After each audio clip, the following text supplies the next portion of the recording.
है ना इंटरफेस कराऊंगा, लेकिन उससे पहले इसको ओपन कैसे करना है ये मैंने आपको सिखाना भी। तो कैसे ओपन करना है देखिए, यहाँ पे स्टार्ट बटन है। मैं इस पे जैसे क्लिक करूँगा स्टार्ट मेन्यू ओपन होगा और सिंपल आपने एक्सेल टाइप करना है कीबोर्ड की मदद से। जैसे जैसे आप ऐसे करेंगे फिर आपने इस पर क्लिक कर लेना है। देखिए एक्सेल आ गया।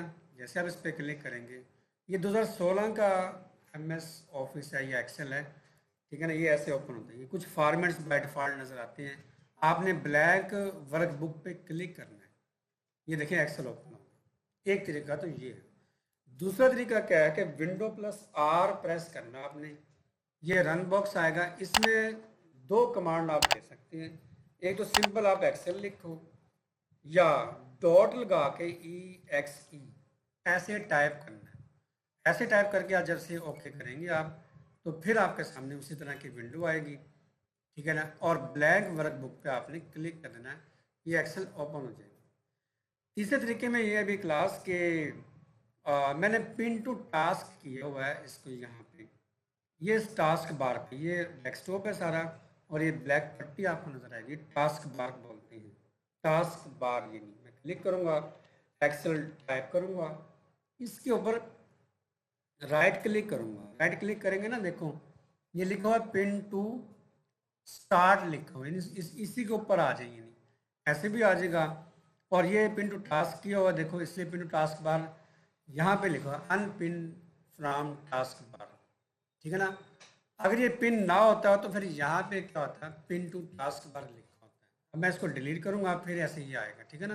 तो तीसरा तरीका ये है, जैसे आप जस्ट इस पर आप क्लिक करें, ये एक्सेल ऐप आपका जो है ना यहाँ पे ओपन हो जाता है। ओपन करने के बाद अब इसका इंटरफेस समझना ज़रूरी है। अभी ज़ाहिर है, भी अगर आपको ये छोटे छोटे ऑप्शन का पता ही नहीं होगा तो फिर कैसे आप कर लेंगे भी एक्सेल को। यहाँ पे आप देखें सबसे पहले ऑफिस बटन है, यानी कि फाइल लिखा हुआ है। 2007 वाले वर्ड के अंदर या एक्सेल के अंदर गोल बटन एक होता है जिसको ऑफिस बटन बोलते हैं। ये 2016 का एक्सेल, इसमें आपको फाइल नजर आएगा। आप फाइल पे क्लिक करें, new, open, save, save as, print, ये 5 बेसिक ऑप्शन है जो आपको हर हाल में आनी चाहिए। 5 ऑप्शन अभी हम इसको करेंगे भी। मैं बैक करूँगा तो फिर ये दोबारा इंटरफेस की तरफ आ जाएगी। ऊपर वाली जो ऑप्शंस आपको नज़र आती हैं, आइकॉन्स नज़र आते हैं सारे, ये है आपकी एक्सेस टूल बार है। देखो एक छोटा सा एरो भी दिया हुआ है, अगर आप इस पर देखेंगे ना, देखो अगर आप इस पर क्लिक करेंगे, जिन ऑप्शन पर टिक किया हुआ है ना, वही ऑप्शन है यहाँ पे एक्सेस टूल बार में शो होती है।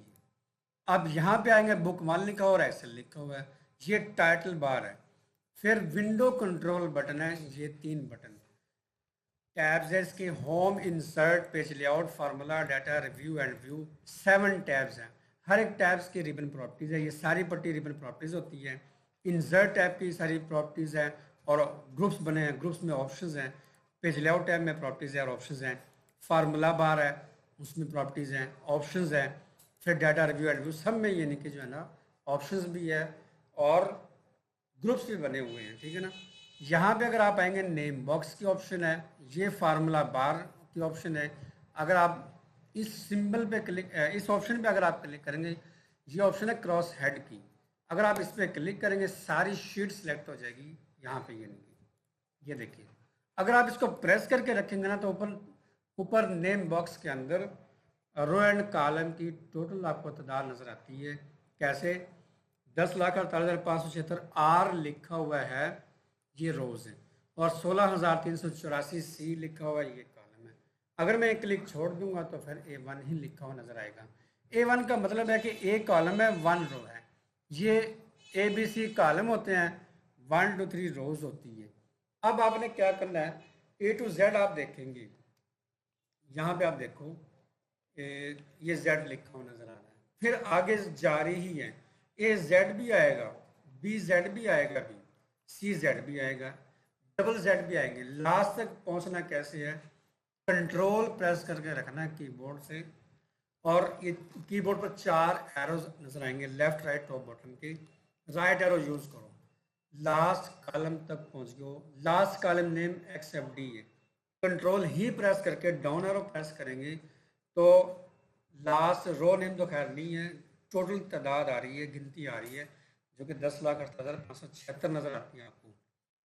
आपने कंट्रोल ही प्रेस करके रखना है, चारों एरोज का इस्तेमाल करना, आपको पता लग जाएगा कि आप इस शीट की चारों साइडों पे आप घूम जाएंगे। ये फिर इसके साथ शिफ्ट भी है, शिफ्ट के साथ अगर आप चार एरो का इस्तेमाल करते हैं ना, तो भाई क्लास सिलेक्शन होती है, सेल्स की सिलेक्शन होती है, और आप देख सकते हैं, ये देखिए ऐसे, ये नहीं, तो ये चीज़ें आपने देखनी है भी। फिर स्क्रॉल बार है, वर्टिकल स्क्रॉल बार, शीट को अप डाउन किया जाता है, वर्टिकल हॉरिजॉन्टल स्क्रॉल बार लेफ्ट राइट किया जाता है। ये जो आपको एरिया नज़र आता है, वर्किंग एरिया शीट है, इस वर्किंग एरिया शीट में एक ये सेल आपको नज़र आएगा। 2000 वर्ड के जो एक्सेल है उसके अंदर ये ब्लैक कलर का मिलता है, लेकिन यहाँ पे ये ग्रीन कलर का देते हैं। इसको बोलते हैं एक्टिव सेल। इसके 3 कॉर्नर सेम है, लेकिन जो ये कॉर्नर है, 4 कॉर्नर जो है ना, ये सेम नहीं है। ये एक्टिव सेल का फिल हैंडल है अभी। अगर आप यहाँ पे आते हैं ना, अच्छा एक्टिव सेल की जो फिल हैंडल है इसका मैं बाद में करवाता हूँ, पहले यहाँ पे आप देख लें। शीट्स यहाँ पे 3 नज़र आती है, शीट 1 2 3 नज़र आती है। अगर आप इस प्लस वाले सर्कल पे क्लिक कर देंगे, शीट 4 आ जाएगी, शीट 5 आ जाएगी, शीट 6 आ जाएगी। जितनी मर्जी आप शीटें ले सकते हैं, 255 शीट्स आप मेरा ख्याल ले सकते हैं।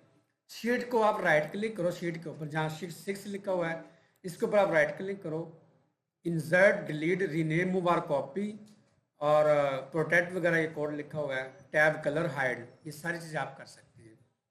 यहाँ से भी आप शीट ले सकते हैं। देखो इंसर्ट पे आप क्लिक करेंगे, ये बॉक्स आएगा, वर्कशीट है, और ओके कर देंगे। फिर राइट क्लिक किया, डिलीट कर देंगे, राइट क्लिक किया, आप डिलीट कर देंगे। शीट ले भी सकते हैं और डिलीट भी कर सकते हैं। आप देखो मैं आपके सामने कर रहा हूँ, ये रिकॉर्डिंग भी हो रहा है अभी, देखो वही शीट 3 आ गई। फिर यहाँ पे आप देखेंगे नॉर्मल है, पेज लेआउट है, पेज ब्रेक प्रीव्यू है। ये तीनों ऑप्शन डॉक्यूमेंट व्यूज़ कहलाती है।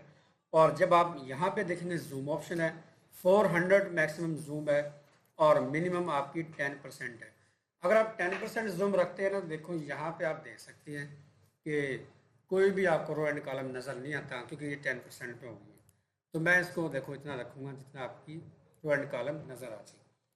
फिर मैंने बताया भी ये सारा कि ये एक्टिव सेल का फिल हैंडल है। देखो अब फिल हैंडल से क्या होता है, जैसे मैंने गिनती टाइप करनी, मैं 1 लिखूँगा, 1 लिखा हुआ आ गया, कर्सर भी आ गया जो चल रहा है। देखो ऊपर सारी ऑप्शन हाइड हो गई है। मैं फिल हैंडल को पकड़ूंगा और ड्रैग कर दूंगा ऐसे। अब अगर मैं छोड़ दूंगा तो 1 1 लिखा हुआ आ जाएगा, लेकिन नहीं, आप 1 लिखो, फिल हैंडल को पकड़ेंगे आप, और आप इसको ड्रैग कर देंगे सारा। देखो अगर आप छोड़ देंगे तो 1 1 ही आएगा, लेकिन यहाँ पे क्या करना है, कंट्रोल प्रेस करके रखना है और क्लिक छोड़ देना। बाद में आपने कंट्रोल छोड़ना है, जिससे क्या होगा, 1 से लेके 169 तक गिनती यहाँ पे आ जाएगी। ये देखिए, फिर मैंने लिखा, अगर कंट्रोल प्रेस करना ना पड़े फिर आप क्या करो भी, 1 लिखो, नेक्स्ट सेल पे क्लिक करो, 2 लिखो। अब इन दोनों सेल्स को आपने सेलेक्ट करना है, ऐसे ड्रैग करके ना, दरमियान से सेल को पकड़ के ऐसे, 2 सेलेक्ट हो गए। फिर आप फिल हैंडल को पकड़ेंगे और ड्रैग कर देंगे। ये देखिए, जैसे आप ऐसे करेंगे, देखो एक छोटे से बॉक्स के अंदर गिनती भी चल रही है, और चंद सेकंड में आप इतनी गिनती बना सकते हैं। ये देखिए, अब मैंने 1 लिखा, फिल हैंडल को पकड़ के ड्रैग कर दिया, इतना कंट्रोल प्रेस करके रखना है, क्लिक ही छोड़ देना, कंट्रोल आपने बाद में छोड़ना भी। फिर हमने 6 लिखा, 7 लिखा, इन दोनों सेल को ऐसे सिलेक्ट करके ड्रैग कर लेना, 1 to 10 आ गया। इन सबको आप सिलेक्ट करो, कंट्रोल प्रेस करने की जरूरत नहीं है, फिल हैंडल को पकड़ेंगे और ड्रैग कर देंगे। चंद सेकंड में आप इतने हज़ार तक जो गिनती जो है ना, वो आप क्रिएट कर सकते हैं। आप देख सकते हैं, ये देखें, ऐसे आपने इस ऑप्शन को करना है भी। इसी तरह ये सारा इंटरफेस था आपका।